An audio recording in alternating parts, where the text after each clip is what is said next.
Bonjour, je m'appelle Annick Vincent, je suis médecin psychiatre ici au Québec. Bienvenue à tous ceux de la francophonie.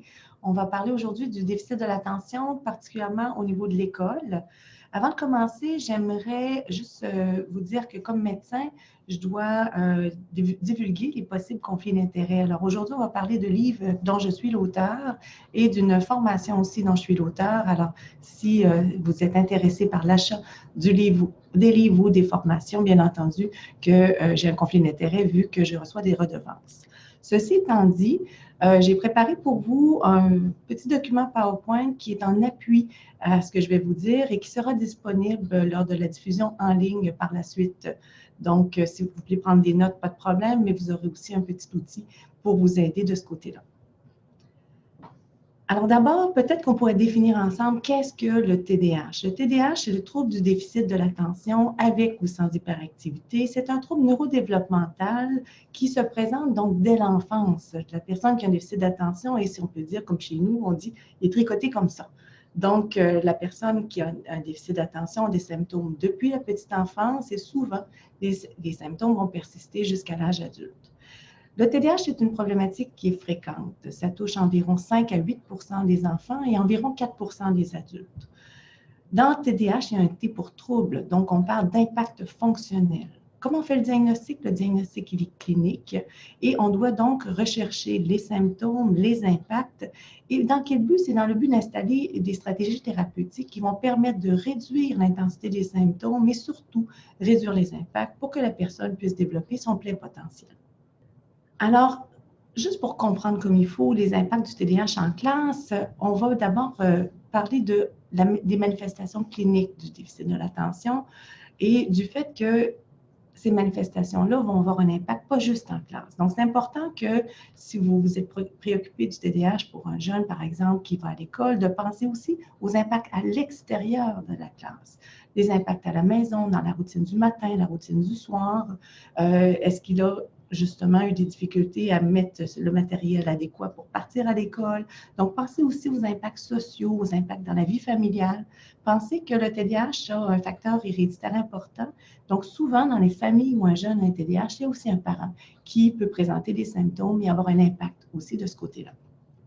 Dans le déficit d'attention, souvent, les gens sont un peu mêlés parce que l'enfant arrive à se concentrer. La personne qui a un déficit d'attention a fait un déficit de la modulation de l'attention qui entraîne une difficulté au niveau de l'attention soutenue. Mais en attention-réaction, donc l'attention simple, il n'y a pas de difficulté. Et on sait aussi qu'il y a un haut impact du facteur motivationnel pour les gens qui ont un déficit d'attention. La motivation agit comme un haut stimulant, un peu comme la médication d'ailleurs, pour arriver à activer les zones du cerveau qui ont une difficulté à s'activer dans le déficit de l'attention. Donc, si on comprend le déficit de l'attention comme étant un déficit de la modulation de l'attention, on va comprendre aussi que la personne qui a un déficit de l'attention avec un volet hyperactif, avec de l'impulsivité, a aussi une difficulté à moduler ses mouvements et à moduler ses comportements. Et la personne, donc, qui a un TDAH, quand on lui demande de se concentrer et de ne pas bouger en même temps, de rester immobile, on lui demande deux choses qui sont compliquées.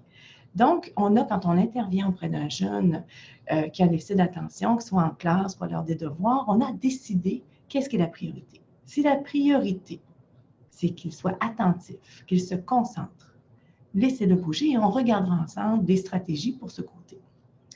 Alors, quels sont les impacts du déficit de l'attention chez un jeune ou un moins jeune en classe? Donc, on a une difficulté à moduler ses idées, on va avoir une fragilité attentionnelle. Qu'est-ce que ça peut donner? Ça peut donner une difficulté dans l'attention soutenue. Ça peut donner une hypersensibilité aux stimuli extérieurs. On a de la difficulté à filtrer et à prioriser qu'est-ce qui est plus important dans ce que je vois, ce que j'entends, ce que je ressens et mes propres idées. On va avoir plus d'erreurs d'inattention que les autres personnes. La personne qui a un déficit d'attention va avoir une difficulté à initier sa tâche, à rester dessus, elle va s'éparpiller, elle a une difficulté à terminer aussi. La difficulté à initier la tâche, on va parler aussi de ce qu'on appelle la procrastination, la difficulté donc à démarrer au bon moment. Et souvent, à la dernière minute, vous remarquerez que les gens qui ont un TDAH s'activent. Et c'est comme s'ils se font, entre guillemets, un stimulant maison par la montée d'adrénaline d'être à la dernière minute. On va voir aussi chez les jeunes et les moins jeunes une difficulté à s'organiser, à planifier sa tâche et aussi à suivre le plan qu'on s'est donné. Le fait qu'on a un déficit d'attention n'est pas un trouble de mémoire en soi, mais de mémoire de travail. Donc, d'avoir accès à l'information dans sa tête au bon moment est plus difficile. Ce que ça implique, c'est qu'il va y avoir aussi plus d'oubli. On va égarer nos choses ou encore, quand on dit perdre des objets, les grands qui ont TDAH vont vous dire, moi, je ne les perds pas, je les égare temporairement. Mais pour le jeune qui est en classe, ça peut entraîner une désorganisation au niveau même de l'espace. Ça peut faire en sorte qu'il n'aura pas son matériel au bon moment ou qu'il va avoir travaillé très fort sur son devoir, mais qu'il ne pourra pas l'apporter à l'enseignant parce qu'il l'a égaré, oublié ou carrément mis en quelque part qui est complètement, je dirais, non accessible dans sa mémoire. Donc, le rapport finalement ou le devoir ne sera pas remis. Maintenant, le jeune qui a un déficit d'attention va aussi avoir une difficulté à la lecture. Ce n'est pas un trouble d'apprentissage, mais la difficulté à rester attentif longtemps peut faire en sorte qu'il va perdre le fil à la lecture. On entend souvent « j'ai besoin de relire et de lire encore pour être capable de retenir l'information et d'extraire l'information ». La prise de notes aussi peut être impactée et on va avoir aussi à la rédaction des fois une écriture qui est trop rapide, une écriture donc qui est hyperactive et des erreurs d'inattention à l'écriture.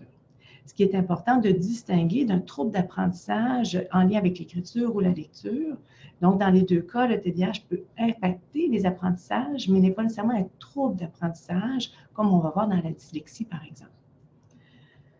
La personne qui a un déficit d'attention a de la difficulté avec la notion du temps et la gestion du temps, ce qui fait que dans l'exécution de ses tâches ou par exemple dans les examens, il peut avoir plus de difficultés à organiser son temps et organiser son temps de réponse aux examens. Celui qui a le volet H pour hyperactivité et impulsivité va aussi avoir des symptômes plus visibles qui peuvent déranger autant la personne atteinte que ses proches. Et on peut avoir aussi un volet moins, je dirais, connu, qui est celui de l'hyperactivité des émotions, donc l'hyperréactivité émotionnelle, qui peut aussi avoir un impact majeur sur le plan social et en milieu scolaire. Le jeune et le moins jeune qui a un TDAH va vivre souvent des expériences d'échec, des difficultés à répétition qui peuvent nuire à son estime de lui-même et l'amener aussi à développer une anxiété de performance, l'impression qu'il n'y arrivera pas. Et c'est bien important quand on travaille avec un jeune ou un moins jeune qui a un déficit d'attention d'aller explorer cet aspect-là et de l'accompagner. Parce que le meilleur traitement pour un manque d'estime de soi, c'est le succès. Si jamais vous voulez mesurer les impacts du TDAH en classe ou encore explorer les stratégies qui pourraient être intéressantes pour un plus vieux, donc quelqu'un par exemple qui est au niveau post-secondaire, nous avons développé un questionnaire qui s'appelle le QIASA qui est disponible sur mon site web. Maintenant, quand on parle de faire le focus, de faire l'attention, de se concentrer en tant que tel, donc de porter attention, c'est important d'avoir la notion de l'autocontrôle et de comprendre qu'on a chacun notre fragilité attentionnelle. Celui qui a un déficit d'attention est encore plus fragile que quelqu'un d'autre, mais chacun, nous avons notre propre fragilité attentionnelle et c'est un phénomène qui est très dynamique, variable et influencé par plusieurs facteurs. Dans une formation que j'ai faite avec une enseignante spécialisée qui s'appelle Julie Boissonneau, la formation s'appelle Truc à tout pour les devoirs et les leçons. On a un volet qui explore justement et qui explique le volet, donc comment au niveau de l'attention, quand j'essaie de faire le focus, quelles sont toutes les variables qui viennent avoir un effet. Donc, mes propres besoins physiques, si j'ai faim, j'ai soif, j'ai un inconfort, va venir jouer sur ma capacité attentionnelle. La porte pour être capable d'être concentrée, pour amener finalement ma capacité à être sur la tâche, il faut que je sois bien dans ma peau, que mes émotions soient dans un confort, si je peux dire, qui vont me permettre d'être attentive. Donc, toutes les stratégies de gestion des émotions vont être très importantes. On ne peut pas être attentif si on n'est pas motivé. Si ça ne nous intéresse pas, c'est tout à fait normal qu'on se détache de la tâche. Donc, l'importance de la motivation et comment amener le jeune à se motiver davantage au niveau des stratégies, autant en classe que dans les devoirs et leçons. c'est important de comprendre que les gens qui ont un déficit d'attention sont plus sensibles aux stimuli distrayants que le reste de la population. Les stimuli distrayants, tout le monde, je dirais, est très alerte au fait que les stimuli visuels, par exemple, peuvent venir, quelque chose qui est dans notre champ visuel, va venir attirer notre attention et on va essayer de revenir sur notre tâche. Donc, un jeune qui a un déficit d'attention, on va porter, je dirais, une attention particulière à l'environnement visuel pour s'assurer qu'il y ait le moins de distracteurs possible sur ce plan-là. Même chose au niveau sonore. Les stimuli sonores vont éloigner notre attention, mais pourraient nous ramener aussi, autant que les stimuli visuels. Un mémo va me ramener à ma tâche. Quelqu'un qui me dit « C'était quoi déjà ta mission? » Ça me ramène à ma tâche. Donc, il faut voir comment on peut utiliser l'environnement, autant visuel que sonore, pour ramener quelqu'un sur sa tâche, mais aussi être sensible au fait que l'environnement peut faire en sorte que quelqu'un va s'éloigner de sa tâche. Maintenant, un stimuli qui est très difficile à, je dirais, être capable de mettre de côté, c'est ses propres idées. Tout le monde en a plein d'idées en tête. Chacun en a un petit hamster qui se promène et puis qui peut nous amener ailleurs. Celui qui a un déficit d'attention a ce qu'on appelle une bougeotte des idées qui va l'amener à penser à autre chose de façon plus, je dirais, facile que quelqu'un qui n'a pas de déficit d'attention. Donc, celui qui est en classe, qui a une bougeotte des idées, c'est important qu'il apprenne à en être conscient et quand il y a une autre idée comme ça qui l'amène ailleurs, de la noter et de revenir à la tâche plutôt que se laisser aller dans ce trajet-là, hein, ce sentier qui l'éloigne de sa tâche où est-ce qu'il devait, par exemple, entendre l'enseignant ou encore s'il est en train de faire un devoir. Les stimuli sensoriels, pour certains, vont être aussi des distrayants importants. Un jeune, par exemple, qui est très sensible sur le plan sensibilité tactile, ça pourrait être l'étiquette dans un vêtement, ça peut être le confort en tant que tel sur la chaise, peut faire en sorte que ça va le sortir de sa tâche. Donc, le parent ou l'enseignant, c'est important d'avoir conscience de tout ce qui peut venir nuire ou aider au niveau de l'attention. Un facteur qu'on oublie des fois, c'est le facteur du temps. Le temps qu'on se donne pour faire une tâche, mais aussi le moment de la journée pour la faire. Celui qui a un déficit d'attention développe souvent ce qu'on appelle une fatigue attentionnelle. Donc, quand il travaille fort du cerveau, son cerveau se fatigue plus aisément et donc, par la suite, il va tomber dans la lune plus facilement aussi. Donc, si on veut aider quelqu'un qui a un déficit d'attention, il faut l'aider à cibler pour ce type de tâche attentionnelle-là. Je suis capable de me concentrer combien de temps avant de tomber dans la lune et de faire un découpage de la tâche en petits morceaux et de le faire au bon moment de la journée. Si par exemple un jeune fonctionne mieux juste avant l'heure du souper, bien, ça va peut-être être la meilleure période pour faire le devoir. D'autres ont besoin de bouger pour ensuite être capable de mieux se concentrer et donc on va essayer de regarder au niveau du moment de la journée quel est le meilleur moment pour faire une tâche qui est la plus difficile pour soi. Le niveau énergétique est important à tenir compte aussi. Si on a un jeune ou un moins jeune qui est fatigué, c'est sûr que son attention n'y sera pas. Et là, on va porter attention à l'hygiène de vie, au sommeil, à l'alimentation, aux activités qu'on se donne et est-ce qu'on a une surcharge aussi d'activités pour avoir un niveau d'énergie le plus optimal possible en lien avec l'école. Tout à l'heure, je vous disais que le jeune qui a un déficit d'attention et qui est hyperactif a besoin de bouger pour mieux penser. Ça veut dire qu'il faut aider le jeune à connaître des stratégies pour effectivement se mettre en action, bouger et sans déranger les autres. C'est tout un apprentissage. Je ne sais pas si vous le savez, mais les gens qui n'ont pas de déficit d'attention, en général, se concentrent mieux, sont plus attentifs dans une position calme, plutôt immobile. Le jeune hyperactif se concentre mieux s'il bouge. Donc, on va l'aider à trouver des stratégies à ce niveau-là. Au niveau de la position qu'il va adopter, on va peut-être lui dire, écoute, si tu griffonnes en même temps que tu essaies de te concentrer, ça va bien. Si tu manipules un objet, par exemple, qui pourrait être une balle de stress, qui pourrait être des objets à manipuler, par exemple, un trombone sur le bureau, tout ça va être des stratégies qui peuvent être aidantes. On peut utiliser aussi des bandes élastiques et les installer sur les pattes de la chaise et pousser avec les pieds, ou encore prendre la bande élastique et la lever avec le bras. On peut décider qu'on va faire les revisions des leçons complètement en action, la tête en bas, en faisant des push-ups. Soyez imaginatif, mais laissez le jeune bouger en autant que possible dans ces circonstances-là. Il y a certains accessoires qui permettent aux jeunes de bouger, mais qui dérangent autour. Je pense par exemple à ce qu'on appelle le hand spinner ou le cube à manipuler qui fait clic, clic, clic, clic, clic ou on entend le mouvement. Donc ça, c'est un objet qui peut être intéressant quand tu es seul, mais pas quand tu es en groupe. Une autre chose qu'il faut aider l'enfant ou le plus vieux à apprendre, c'est d'utiliser le fait qu'il est un bon procrastinateur et qu'il s'active à la dernière minute. Donc, il faut apprendre à mieux procrastiner. Et ça, c'est quelque chose dont je parle un peu plus dans les livres.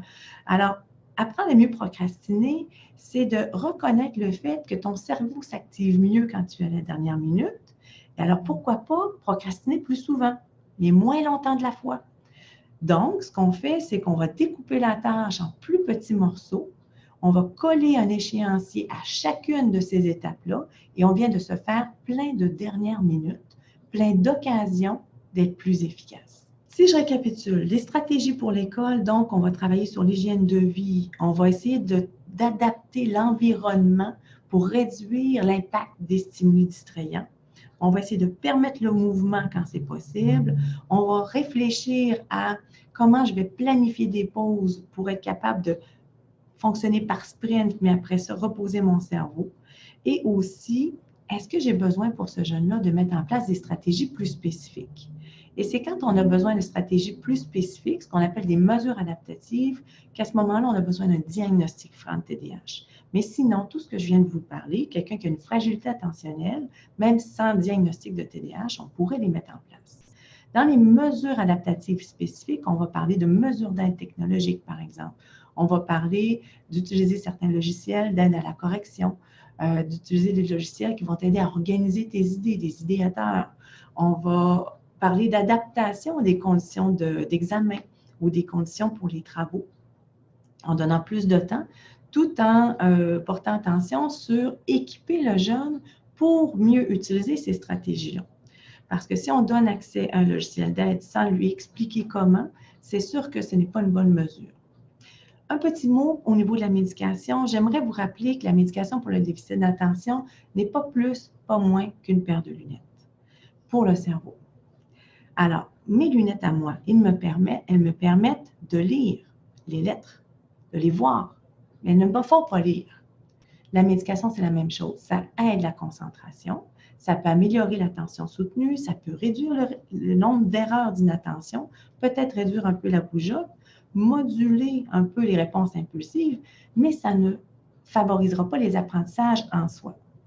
Ce que j'ai voulu faire au niveau de l'écriture des livres, mon cerveau a besoin de lunettes, mon cerveau a encore besoin de lunettes, c'est justement d'outiller la personne qui a un déficit d'attention, ses proches, les gens qui l'aident, les gens qui l'aiment, pour finalement lui donner accès à de l'information pertinente, de l'information scientifique, parce qu'il y a beaucoup d'informations qui circulent qui sont plus ou moins vraies. Alors, si jamais ça vous intéresse d'en apprendre plus sur le déficit d'attention, d'abord, je vous invite à aller sur mon site web, attention-déficit-unioninfo.com. Vous y retrouvez beaucoup d'informations. Le livre pour les enfants, il s'adresse à l'enfant dans le langage de l'enfant, mais bien entendu que l'adulte, les parents, les proches, les enseignants vont y trouver un outil intéressant.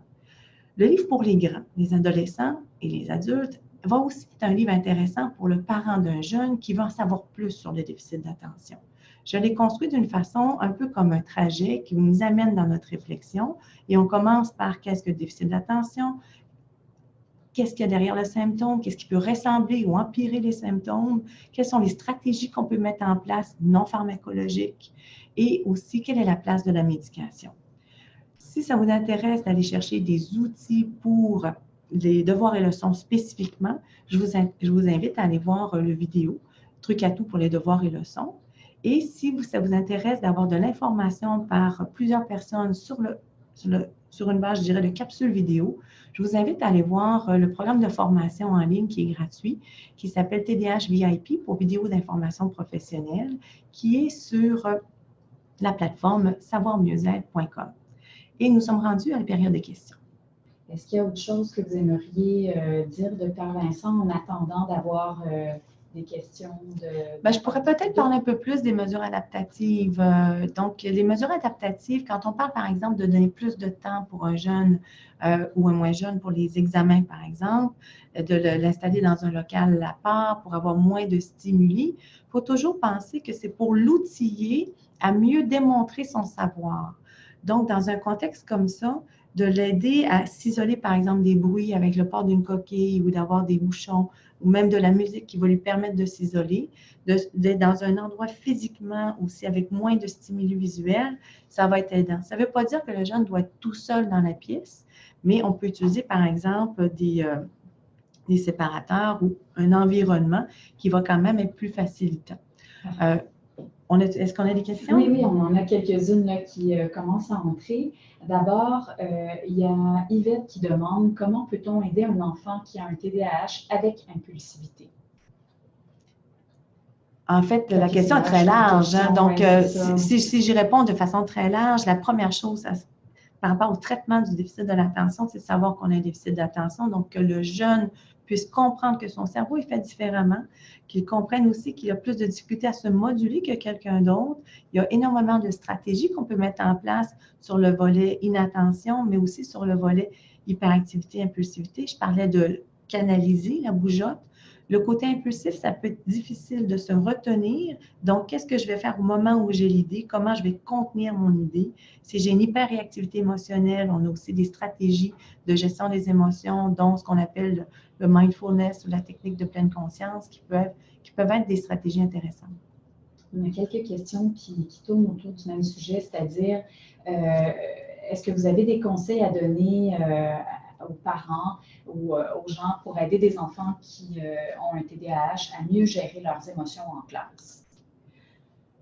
En fait, il faut aller voir qu'est-ce qui se passe derrière. Les émotions, c'est large. Donc, les émotions, ça peut être autant une émotion positive. Alors, l'enfant qui est hyper réactif, qui a du plaisir, va l'exprimer avec moins de filtre quand il est hyperactif. Alors, comment je peux me contenir? Mais d'un autre côté, on ne peut pas en faire des robots non plus. Donc, on ne veut pas que l'enfant soit aussi stable et statique que la chaise sur laquelle il est assis. Okay? Donc, ça, c'est important. Donc, au niveau de la gestion des émotions, la première étape, c'est de reconnaître que j'ai une émotion qui est peut-être un peu plus intense et peut-être arriver à la nommer. Est-ce que j'ai de la peine? Est-ce que je suis triste? Est-ce que je suis anxieux? Et après ça, qu'est-ce qui m'a mis dans cet état-là et comment je peux finalement agir sur la source? C'est sûr qu'un tout petit de 3-4 ans va avoir beaucoup de difficultés à ce niveau-là. Plus on grandit, plus on est capable d'amener des stratégies à ce niveau-là. Il y a Geneviève ici qui nous demande si vous avez des stratégies pour des formateurs en milieu de travail qui doivent de plus en plus composer avec la réalité du TDAH. Je dirais, les stratégies pour les formateurs sont les mêmes que les stratégies pour les enseignants. Parce que ce qu'il faut savoir, c'est que quand on enseigne à des gens qui ont toutes sortes de stratégies d'apprentissage différentes et on essaye le plus possible d'être inclusif dans nos stratégies d'enseignement. Donc, si par exemple, je pense que dans ceux à qui j'enseigne, il y a des gens qui sont plus visuels, il y a des gens qui vont plus fonctionner par étapes, il y a des gens qui ont besoin de vivre l'émotion ou d'encore de faire, de toucher, de faire chacune des étapes par eux-mêmes. Il va falloir que j'adapte mon enseignement par rapport à ça, TDAH ou pas. Parfait. On demande aussi si la médication, il y a Véronique qui pose cette question-là, entre autres, si la médication a un impact seulement sur l'attention ou elle peut aussi favoriser la gestion des émotions. En fait, la médication peut aider l'automodulation. Donc, la capacité à faire le filtre, la capacité à prioriser va aider, par exemple, le côté attentionnel. On peut voir une réduction aussi de l'hyperactivité motrice, donc la bougeotte. Et pour certains, on va voir une réduction de l'impulsivité, autant comportementale que l'hyperréactivité émotionnelle. Par contre, quand vous regardez les études cliniques, il y a beaucoup moins d'études cliniques qui ont été faites sur les impacts de la médication sur l'hyperréactivité émotionnelle par rapport aux symptômes classiques du déficit d'attention, qui sont l'inattention, l'hyperactivité physique et l'impulsivité. Il y a Émilie ici qui demande, et j'ai aussi, je vois d'autres questions qui sont sensiblement autour de ça, qui demande si comment il peut aider son enfant à moins souffrir émotivement. Pourquoi les crises sont surtout présentes avec les parents et sont dirigées également contre eux. Là, c'est une question que je ne peux absolument pas répondre parce que c'est vraiment une question qui est personnelle dans le cas d'une situation particulière. La personne qui a un déficit d'attention n'a pas nécessairement une difficulté relationnelle avec une personne en particulier, mais si on se demande est-ce que c'est au moment des devoirs, par exemple, est-ce que c'est à un moment où est-ce qu'on donne une consigne et puis on n'a pas donné assez de temps de transition pour s'adapter à la nouvelle consigne. Donc, je pense qu'il faut regarder face à un comportement dit de crise, qu'est-ce qui a provoqué ça et aller, je dirais, comme un détective, essayer d'explorer. Il y a des jeunes qui vont, par exemple, réagir de façon forte aux transitions parce qu'ils ont besoin d'un temps pour passer d'une tâche à l'autre ou d'une consigne à l'autre. Un autre va être anxieux et quand on le sort de sa zone de confort, il peut réagir de façon forte. Certains enfants sont plus opposants. Donc, il y a une façon de les prendre qui va être différente d'un enfant dit standard. Donc, ce n'est pas vraiment lié avec le déficit d'attention, mais le comportement d'opposition, c'est un comportement qui est, je dirais, développementalement normal à un certain âge, le fameux 2-3 ans où l'enfant se pose, mais il y a aussi des enfants qui sont plus difficiles d'approche et qui sont plus opposants. Et il y a des stratégies spécifiques par rapport à la gestion de l'opposition qui peuvent être mises en place, mais qui n'ont pas de lien directement avec le déficit d'attention. Quoiqu'il faut savoir qu'il y a quand même plus d'enfants avec un trouble d'opposition avec provocation chez les gens qui ont un déficit d'attention que dans la population générale. Et peut-être une dernière question. Isabelle demande où on peut faire évaluer notre enfant. En fait, elle est large, cette question. Donc, si on se pose la question, est-ce que mon enfant a un déficit d'attention ou pas? Ici, au Canada, au Québec, où moi je pratique, les professionnels qui sont reconnus pour faire un diagnostic de déficit d'attention, il y a entre autres les psychologues, les neuropsychologues et les médecins. Le psychologue et le neuropsychologue vont faire l'histoire clinique et vont, quand c'est pertinent, faire aussi des bilans psychométriques, par exemple, ou des tests d'attention, de mémoire, etc. Et quand on fait des tests plus spécifiques comme ça, c'est quand on suspecte un trouble d'apprentissage, parce qu'on n'a pas besoin de faire un testing neuropsychologique spécifique pour un diagnostic de TDAH quand on ne pense pas à un trouble d'apprentissage. Le volet médical est important aussi pour aller voir qu'est-ce qui peut avoir l'air d'un TDAH, qu'est-ce qui peut se cacher derrière le symptôme. Et dans un monde idéal, ça serait de travailler en équipe et d'aller voir, je dirais, avec une vision 3D pour essayer de comprendre qu'est-ce qu'il y a derrière le symptôme. Je vous invite, pour ceux que ça intéresse, à regarder au niveau des livres et sur les sites web. Vous avez dans le livre « Mon cerveau a encore besoin de lunettes » toute une section qui explique les symptômes du déficit d'attention, qui explique comment on fait le diagnostic, quelles sont les stratégies non pharmacologiques qu'on peut mettre en place et la place de la médication. Et dans le livre pour les enfants, vous avez, je dirais, d'une façon qui est vraiment adaptée pour le jeune, qui n'est pas menaçante, dans des termes, je dirais, qui sont quand même matures. Donc, on ne parle pas de la petite tortue ou du lapin qui va trop vite. On parle du déficit d'attention, on parle donc de notions qui sont importantes. On va parler de l'estime de soi. On va parler de la créativité aussi, qui peut s'exprimer quand le jeune qui a un déficit d'attention va avoir un traitement qui va pouvoir canaliser son idée, puis l'attraper, puis la garder. Donc, ce que je vous souhaite pour vous qui êtes en lien avec quelqu'un qui a un déficit d'attention, c'est d'aller chercher des outils, trouver les bonnes paires de lunettes pour cette personne-là, pour l'accompagner puis l'aider à développer son plein potentiel. Merci.